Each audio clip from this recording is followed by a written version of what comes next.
finally trying Courtney Cook's onion cup soup dumplings. I made these with yellow onion instead of the Vidalia onions that she uses. My mouth is literally watering, so let's go ahead and get a bite.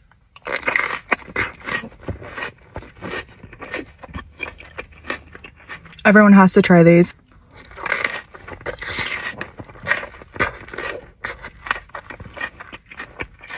It's gonna be my new hyperfixation meal.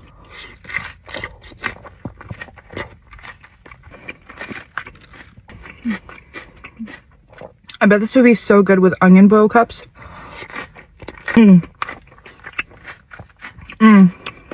Just look at how pretty that is. Love eating raw onion just by itself, but this is a perfect combo. I don't think I'll ever eat dumplings by themselves ever again.